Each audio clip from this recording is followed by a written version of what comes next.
Hell's Hole. The next day the big ram went around with the boy on his back and showed him the island. It consisted of a single massive mountain. It was like a large house with perpendicular walls and a flat roof.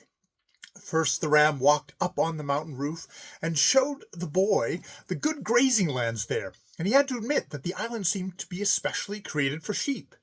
There wasn't much else than sheep sorrel, and such little spicy growths as sheep are fond of that grew on the mountain. But indeed, there was something besides sheep fodder to look at, for one who had gotten well up on this step. To begin with, the largest part of the sea, which now lay blue and sunlit and rolled forward in glittering swells, was visible. Only upon one another point did the foam spray up.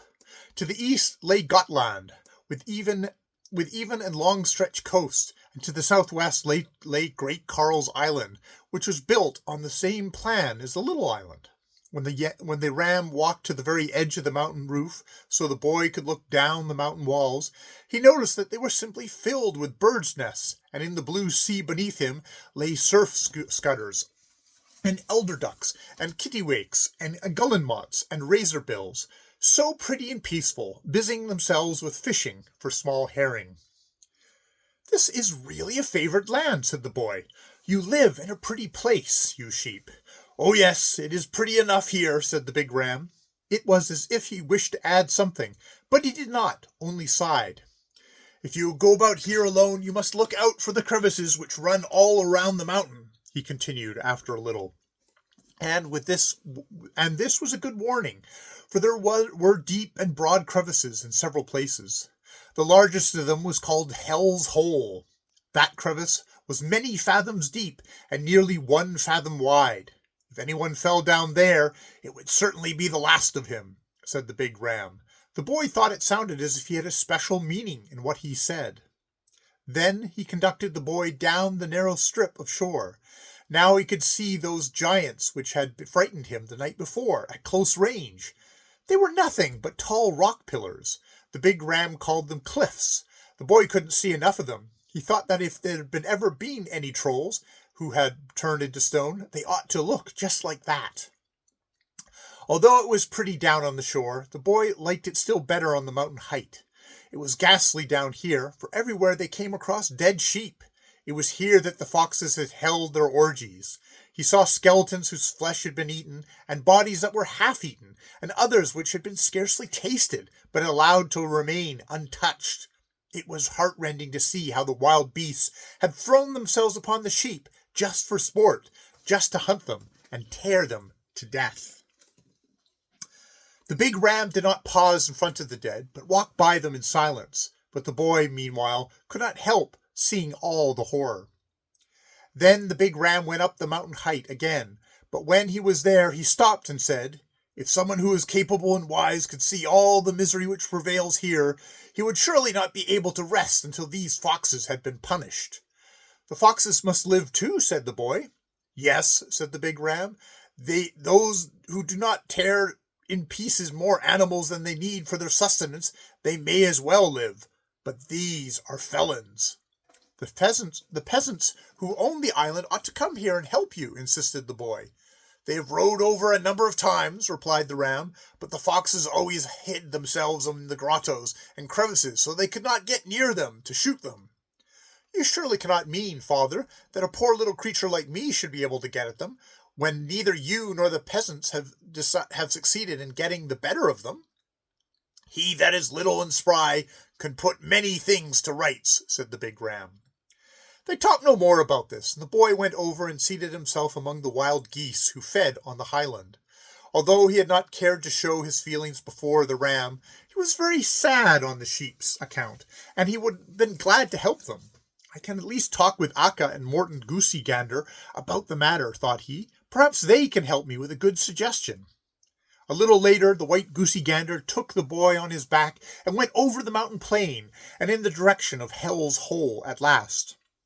He wandered carefree on the open mountain roof, apparently unconscious of how large and white he was. He didn't seek protection behind the tufts or any other protuberances, but went straight ahead. It was strange that he was not more careful, for it was apparent that he had fared badly in yesterday's storm. He limped on his right leg, and the left wing hung and dragged as if it might be broken. He acted as if there were no danger, pecked at the grass blade here and another there, and did not look about him in any direction. The boy lay stretched out full length on the goose back, and looked up towards the blue sky. He was so accustomed to riding now that he could both stand and lie down on the goose back. When the goosey gander and the boy were so carefree, they did not observe, of course, that 3 foxes had come up on the mountain plain. And the foxes, who knew that it was well nigh impossible to take the life of a goose on an open plain, thought at first that they wouldn't chase after the goosey gander. But, as they had nothing else to do, they finally sneaked down on one of the long passes, tried to steal up on him. They went about it so cautiously that the goosey gander couldn't see a shadow of them. They were not far off when the goosey gander made an attempt to raise himself into the air. He spread his wings, but he did not succeed in lifting himself. When the foxes seemed to grasp the fact that he couldn't fly, they hurried forward with greater eagerness than before. They no longer concealed themselves in the cleft, but came up on the highland. They hurried as fast as they could, behind tufts and hollows, and came nearer and nearer the goosey gander, without his seeming to notice that he was being hunted. At last the foxes were so near that they could make the final leap. Simultaneously, all 3 threw themselves in one long jump at the goosey gander. But still, at the last moment, he must have noticed something, for he ran out of the way, so the foxes missed him. This, at any rate, didn't mean very much, for the goosey gander only had a couple of meters a headway, and in the bargain he limped. Anyway, the poor thing ran ahead as fast as he could. The boy sat on the goose backward, and shrieked and called to the foxes, "You've eaten yourselves too fat on mutton, foxes! You can't catch up with a goose, even!" He teased them, so that they became crazed with rage, and thought only of rushing forward. The white one ran straight to the big cleft.